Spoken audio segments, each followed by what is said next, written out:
بعد كده بنخش على اللبانات وبنخش على البرادات وبنخش على الكنك. ايه اللي بيتجاب فيهم في بحر اللي احنا شايفينه ده؟ ايه اللي ممكن كمان نستغنى عنه؟ عندنا الكنك، عندنا استانلس، وعندنا جرانيت، وعندنا بورسلين. طبعا في ناس بتجيب الثلاثه والاربعه والخمسه وتجيب كل الانواع اللي في السوق، بس انا من وجهه نظري ان لو حد عايز يجيب هيجيب اطقم الكنك الاستانلس. الاستانلس ده اهم طقم وهو العملي جدا، لانه برده عمره طويل.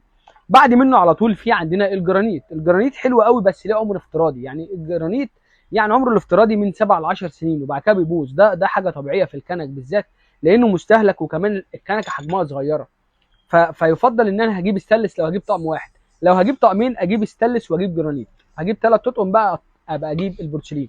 ده لو انا قادر اجيب ال3 اطقم، لكن لو مش قادر عادي اجيب طقم واحد. البورسلين برده من الحاجات الحلوه جدا، ومن الحاجات الشيك بقى، الشيك في التقديم والشيك في العمايل والكلام ده. لو احنا هنستغنى عن طقم في الاثنين دولت وهنجيب بدل البورسلين، يبقى هنستغنى عن الجرانيت وهنجيب استانلس وهنجيب بورسلين. ده لو احنا حابين.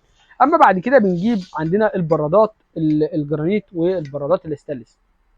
انا من وجهه نظري ان برضو البرادات الاستانلس هي الاساسيه، لان هي بتاعه العمر.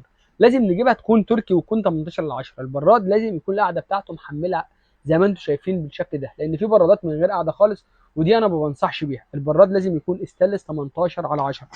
طبعا في ناس بتجيب تاني براد تاني، في عندنا برادات بايركس وبورسلين. لا، انا بفضل ان انتوا لو هتجيبوا جرانيت. شكله حلو جدا وفي الوان كتير جدا ممكن تتناسب وتبقى متناسقه مع الوان المطبخ، فيفضل ان انتوا تجيبوا جرانيت، وكمان سهل التنظيف. اما بقى بالنسبه للبانات، احنا عندنا لبانات جرانيت، وعندنا لبانات تeflon، وعندنا لبانات الومنيوم، وعندنا لبانات استانلس. طبعا انا لو هجيب لبانتين بس، هما مش بعمل فيهم لبن بس انا هجيب اول حاجه اللبانه الجرانيت دي للبن.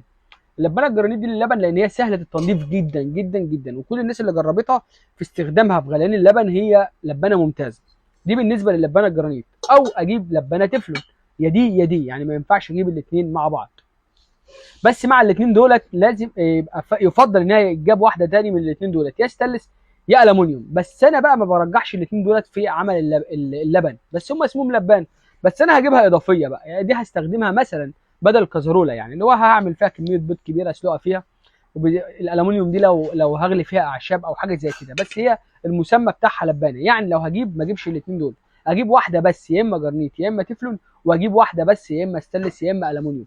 دي كده بالنسبه للحاجات الرفايع بتاعه المطبخ. اتمنى الفيديو ده، انا حاولت بقدر الامكان الم كل مشتملات المطبخ الاساسيه. اتمنى ان انتم تعملوا لايك ومشاركه عشان خاطر كل عروسه تستفاد وتبقى مرتبه الحاجات ديت وعارفه وهي بتشتري ايه بالظبط، والبياعين ما يدوملاش بالكتره وبالعدد الكبير وخلاص ويضحكوا عليها. يعني اتمنى ان انتم لو مش هتستفادوا ادوا فرصه لغيركم يستفاد، ان انتم تعملوا مشاركه ولايك للفيديو ده. شكرا.